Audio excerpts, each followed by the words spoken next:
If Blender is showing error code 403, that usually means forbidden access, and in most cases it comes down to a login issue, a permissions problem, or something blocking the connection. In this video, I'll walk you through the fastest fixes step by step so you can get Blender working again without guessing. And if this tutorial helps, make sure to hit the like button, subscribe for more Blender tips, and let's jump in. First, do the quickest check possible. Make sure your internet connection is working properly. A weak or unstable connection can stop Blender from reaching online services, asset libraries, or add-ons that depend on web access. If you can, open a browser and check that websites are loading normally. If your internet is fine, move on to the next step. Now, sign out of Blender and sign back in again. If you're using a Blender ID, an add-on that requires authentication or online assets, an expired session can trigger a 403 error.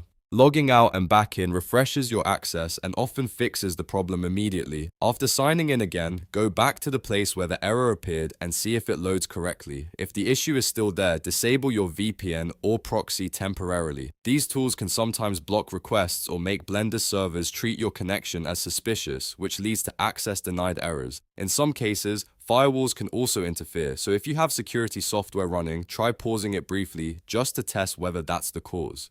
If Blender works after disabling the VPN or proxy, you've found the problem. Next, check add-on permissions, especially if the error happens with asset libraries, online content, or a specific add-on. Some add-ons need permission to access web services, download assets, or communicate with external servers. Open your Blender preferences, find the add-on section, and review the settings for anything related to online access. If something looks restricted or not fully authorized, re-enable it or sign in again if the add-on supports login. Another helpful fix is to clear Blender cache or reset configuration files if needed. Sometimes old cache data or a damaged settings file can keep the 403 error coming back even after you re-login. If you're comfortable doing so, try clearing Blender's cache or temporarily renaming the config folder so Blender starts fresh. This can resolve hidden permission or session issues that are not obvious from the interface.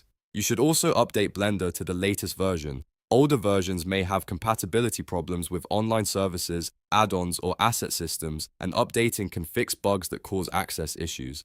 Download the newest stable release from the official Blender website, install it, and then test the same action again. If the error was caused by an outdated build, this step can solve it quickly. Now let's quickly recap the main causes of Blender error 403. It often happens because access is denied. Your login session expired, a VPN or firewall blocked the request, or the asset or API you're trying to use has restricted access. In other words, this is usually not a rendering problem or a graphics problem. It's mostly about authorization and connectivity. So if you ever run into this again, remember the simple order. Check your internet, log in again, disable VPN or proxy, review add-on permissions, clear cache or config if necessary, and keep Blender updated.